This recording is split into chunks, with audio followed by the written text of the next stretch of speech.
2. In our last session, we cracked the umlaut code.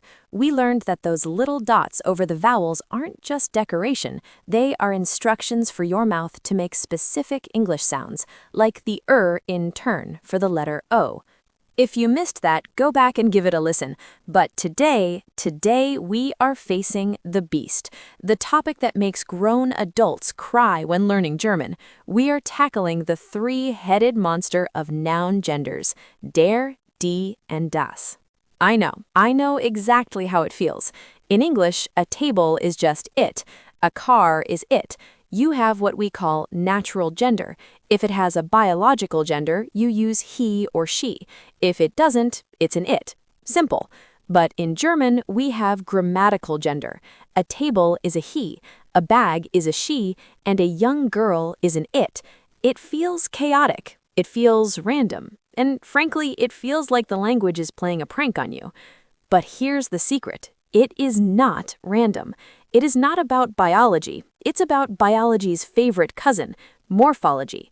It is about the shape and the sound of the word. The gender isn't determined by the object itself, but by the costume the word is wearing, its suffix. Listen to this sentence.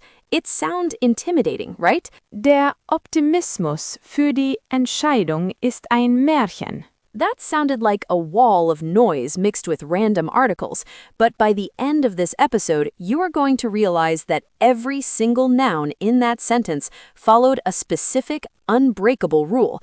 You're going to be able to predict the gender of thousands of words just by looking at their tails. Let's tame the monster. First, let's establish the ground rules. In German, every noun, every person, place, or thing belongs to one of three grammatical tribes. Tribe 1, masculine. The article is der. Tribe 2, feminine. The article is die. Tribe 3, neuter. The article is das. Der. Die. Das.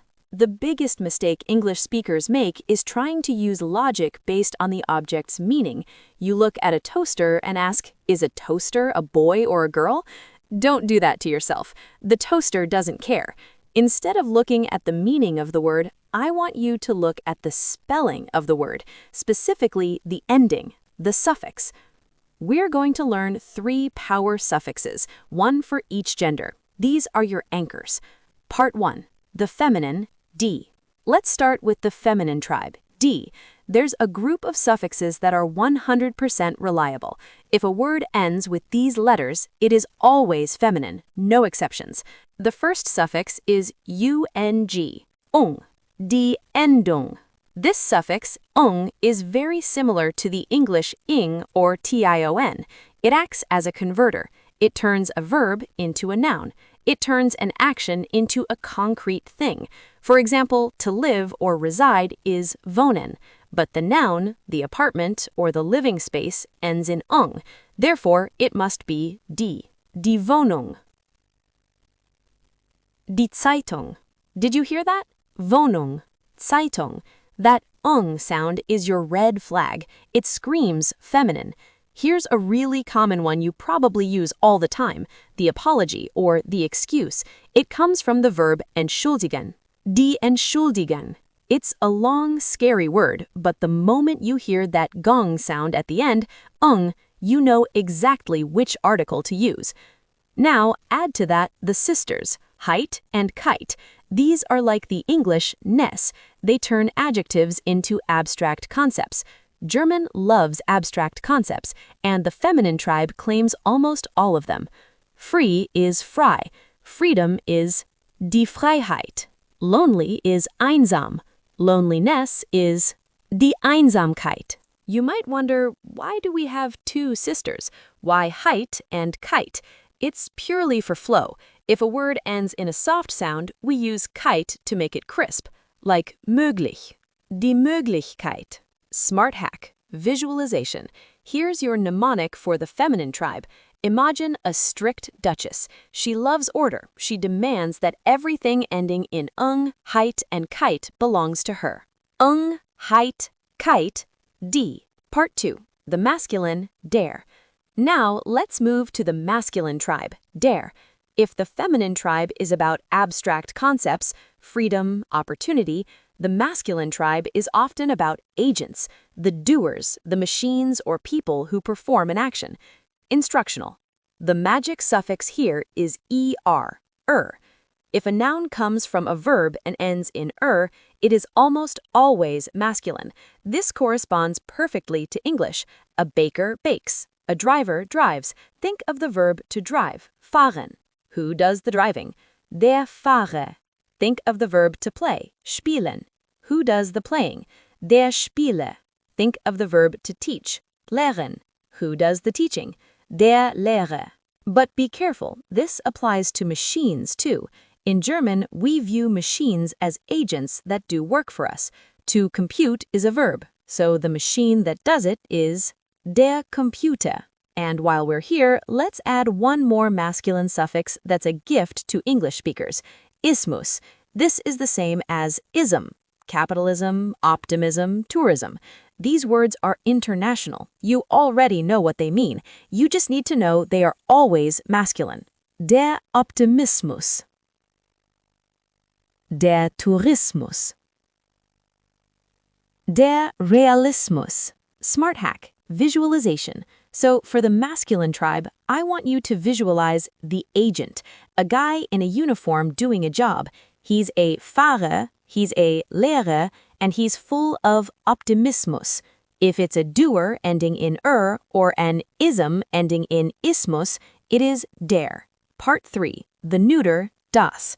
Finally, we have the neuter tribe, das. This is the one that confuses people the most because of one specific word. Mädchen, girl. People ask me, Julia, why is a girl das? Why is she an it? Here's the answer. It has nothing to do with her gender. It has to do with the dominance of the suffix chen, chen. Chen. Chen and its cousin, line, are diminutive suffixes. They're shrink-rays. You attach them to a word to make it small, cute, or little. Here's the crucial rule. These suffixes are gender overrides. It doesn't matter what the original word was. If you put chen on the end, the word automatically loses its old identity and becomes neuter. It becomes das. Let's take the table. It's normally masculine, der Tisch, but if we shrink it into a little table or a coffee table, the chen takes over. Das Tischchen. Let's take the bread, das Brot. A bread roll is a little bread, so it becomes das Brötchen. Now back to the girl. In Old German, the word for a woman or maid was die Magd, feminine. But if you make it a little maid or a young woman, you add chen. Magd makes Mädchen, and because the suffix is the boss, the gender must be neuter. Das Mädchen. So whenever you see chen or line, think baby, think small, think das. Part 4, the active drill. Okay, we have our 3 tribes, feminine, heit, kite, the Duchess, masculine, the doer, or ismus, neuter, the baby, anything made small with chen or line. I'm going to give you a word. I want you to listen to the tail and shout out the article, der, die, or das. First word, Gesundheit, health. Listen to the end, Heit. Die Gesundheit. Correct. Heit is feminine. Next word, Fernseher, television set. It comes from sehen, to watch. It's the machine that watches. It ends in Der Fernseher. Yes, the doer, the machine, masculine. Next word, Häuschen, little house or cottage. It comes from house, but it has the shrink-ray chen on the end. Das Häuschen, neuter because it's small. Let's try a loan word, Journalismus. Listen to the tail. Der Journalismus. Excellent. All isms are masculine. Last one, Regierung, government.